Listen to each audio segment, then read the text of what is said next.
Radhe Radhe everyone. भाद्रपद मास के शुक्ल पक्ष की सप्तमी तिथि को संतान सप्तमी का व्रत पूजन किया जाता है। इस दिन माता पार्वती और भगवान शिव शंकर का पूजन करते हैं। ये व्रत संतान के लिए किया जाता है। जिनके संतान है वो इसे संतान की लंबी आयु, अच्छे स्वास्थ्य और उन्नत जीवन के लिए करते हैं, और जिनके संतान नहीं है वो इसे संतान की प्राप्ति के लिए करते हैं। इस पूजन को विवाहित स्त्री पुरुष दोनों कर सकते हैं। तो इसे गांव के क्षेत्र में दुबड़ी साते के रूप में भी मनाते हैं, कहीं पर दुबड़ी आठे मनाई जाती है, जिसकी पूजा विधि थोड़ी अलग होती है, वो स्थानीय पूजन होता है। तो आज की इस वीडियो में मैं आपको संतान सप्तमी की बहुत ही सरल पूजा विधि करके दिखाने वाली हूँ। देखिए, संतान सप्तमी का पूजन दोपहर के समय किया जाता है। दोपहर को नहीं कर पा रहे हैं तो शाम को भी प्रदोष काल में आप पूजन कर सकते हैं। तो स्नान आदि करके शुद्ध हो जाएं और उस जगह की अच्छे से साफ सफाई करके हमें एक चौकी लगानी होती है। तो चौकी के ऊपर आप लाल या पीला कोई भी शुभ रंग का वस्त्र बिछा लें, जो भी आप पूजा में आसन देते हो। और उसके बाद में देखिए, यहाँ पर थोड़े से अक्षत यानी कि चावल का आसन दे करके हम ऐसे शिव परिवार को विराजमान करेंगे। अगर आपके पास तस्वीर है तो तस्वीर, नहीं तो आप मूर्ति को भी विराजमान कर सकते हैं। साथ में एक जल का कलश भर के रखेंगे, उसके ऊपर स्वास्तिक बना लेंगे और उसके कंठ में मौली बांध लेंगे। अक्षत का आसन देंगे। आप चाहें तो यहाँ पे कलश की भी स्थापना कर सकते हैं। और एक थाल के अंदर इस तरीके से देखिए, बेलपत्र के ऊपर हम पार्थिव शिवलिंग बना करके यहाँ पर विराजमान करेंगे। आज के दिन भी पार्थिव मूर्तियों का पूजन करने का ही महत्व बताया गया है। तो यहाँ पर देखिए, हमने गौरी गणेश भी बना लिए हैं। ये गोल गोल जो है ये गौरी मैया हैं और साइड में पिंडीनुमा गणेश भगवान हैं।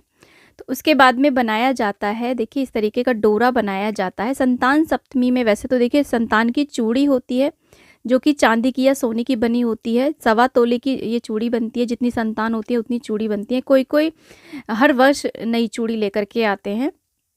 तो जिनके यहाँ पर देखिए चूड़ी नहीं है जिनके पास, तो वो ऐसे 7 गठान वाला डोरा तैयार कर लें। कलावे से 7 गांठें उसमें लगा लें इस तरीके से। और चाहे तो देखिए 7 तार के अंदर 7 गांठें लगाएं, नहीं तो जितने भी हों आप कलावे के अंदर से 7 गांठ लगा करके डोरा ऐसे बना के उसे भी हम पूजा में रखेंगे। इसे बांधा जाएगा हाथ में। बाद में इसकी एक विधि होती है जो मैं आगे बताऊंगी। तो यहाँ पर एक धूप दीप हम जला लेते हैं। तो ऐसे हमने धूप दीप जला लिया है यहाँ पर। और इसके बाद में देखिए, यहाँ पर हम जल का छींटा दे करके स्नान का भाव करा लेंगे। दुबड़ी साते है तो आज की पूजा में हम दूब का जरूर प्रयोग करेंगे। दूर्वा घास जो होती है, अपने ऊपर भी जल का छींटा देंगे। तो ऐसे दूब से हमने छींटे दे दिए। उसके बाद में देखिए, हाथ में अक्षत पुष्प ले करके हम, क्योंकि हमने पार्थिव मूर्तियों का निर्माण किया है, तो उसमें हम भगवान का आवाहन कर लेंगे, प्रार्थना करेंगे और अपने व्रत पूजन का संकल्प लेंगे। फूलों को ऐसे हम छोड़ देंगे। इस तरीके से करने के बाद में हम यहाँ पर देखिए, गौरी गणेश को, भगवान शंकर को हम ऐसे सबसे पहले जल गंगा जल से अभिषेक कराएंगे। मन ही मन गौरी मैया की जय, भगवान शंकर की जय बोलते रहेंगे। तो ऐसे उसके बाद में या तो पंचामृत या कच्चे दूध से, गाय का कच्चा दूध मिल जाए या कोई भी कच्चा दूध हो, उससे आप ऐसे अभिषेक करा दें। और उसके बाद में दूध लेकर के ऐसे हम यहाँ पर देखिए 7 बारी छांटे देते हैं। गौरी मैया को दूब घास से छांटे दिए जाते हैं। और जो हमने डोरा तैयार किया है 7 गठानों वाला, उसको भी हम ऐसे छांटे दे देते हैं। उसके बाद में शुद्धोदक स्नान यानी कि शुद्ध जल से फिर से स्नान करा देंगे। गणेश भगवान को हम जनेऊ अर्पित करेंगे। भगवान शंकर को भी हम ऐसे जनेऊ अर्पित कर देंगे। जनेऊ आपके पास नहीं है तो कोई बात नहीं, आप कच्चा सूत या कलावा भी अर्पित कर सकते हैं। गौरी मैया को हमने वस्त्र रूपी कलावा अर्पित कर दिया है। गणेश भगवान को शिवलिंग पर भी हम ऐसे वस्त्र रूपी कलावा अर्पित कर देंगे। और जो तस्वीर हमने रखी है उसे भी हम वस्त्र रूपी कलावा अर्पित कर देंगे। उसके बाद में हम सभी को तिलक करेंगे। तो देखिए, भगवान भोलेनाथ को सिर्फ चंदन से तिलक करेंगे, भस्म से करेंगे। बाकी सभी को हम चंदन से तिलक कर देंगे। जो डोरा है, कलश है और दीपक है, सबका हम साथ में ही पूजन करेंगे। गौरी मैया को, गणेश को हम ऐसे सिंदूर अर्पित करेंगे, रोली का टीका करेंगे। भगवान भोलेनाथ को सिर्फ चंदन का करेंगे। उसके बाद में सभी को हम अक्षत अर्पित कर देंगे। और यहाँ पर देखिए, लाल गुड़हल के फूल अगर आपको मिल जाए तो आप यहाँ पर गौरी गणेश को ये लाल गुड़हल के पुष्प अर्पित करें। नहीं मिल पाते हैं तो कोई बात नहीं, गुलाब के भी आप अर्पित कर सकते हैं। इसके अलावा जो भी आपको फूल मिल पाए वो समर्पित करें। भगवान भोलेनाथ को मदार के फूल बहुत ज़्यादा प्रिय हैं, तो उन्हें मदार के पुष्प आप अर्पित करें। और नहीं तो गेंदे के फूल तो सभी देवों पर चढ़ते हैं।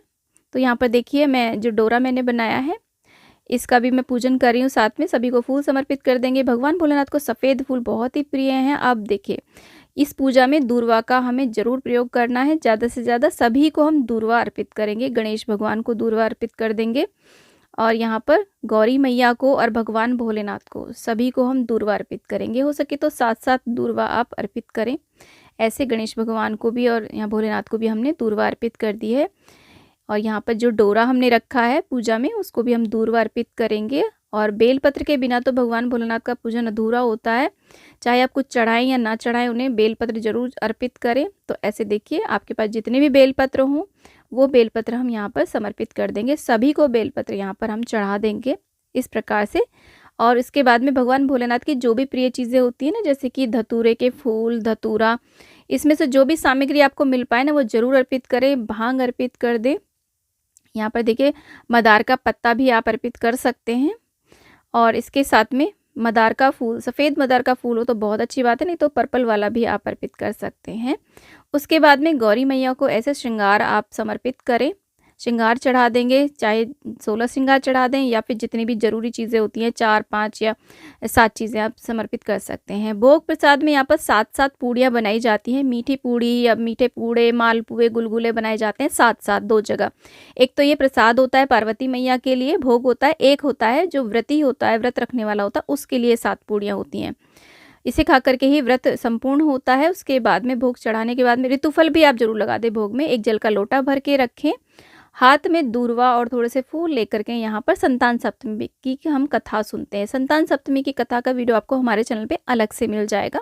कथा सुनने के बाद में है हम ऐसे फूलों को छोड़ देते हैं और इस जल के लोटे को हम अर्घ्य दे देंगे। किसी भी, देखिए, सूर्य को या चंद्रमा को अर्घ्य दे दें। उसके बाद में सभी की हम आरती कर देंगे, धूप दीप आरती दिखा देंगे, प्रार्थना करेंगे अपनी संतान के लिए। और उसके बाद में पूजा में रही कमियों को दूर करने के लिए कुछ ना कुछ आप यहाँ पे दक्षिणा जरूर समर्पित करें। और यहाँ पर देखिए, जो डोरा हमने बना के रखा है ना, अब इस डोरे को कैसे हमें बांधना है, तो यहाँ पर देखिए हाथ में लेकर के 7 बारी ऐसे हम, जो अग्नि है, अगर आपने अग्यारी करी है, छोटा सा हवन किया है, तो उसके ऊपर घुमा दें। पार्वती मैया को छुआ करके उनसे प्रार्थना करके आप इस डोरे को अपने सीधे हाथ में ऐसे बांध लें।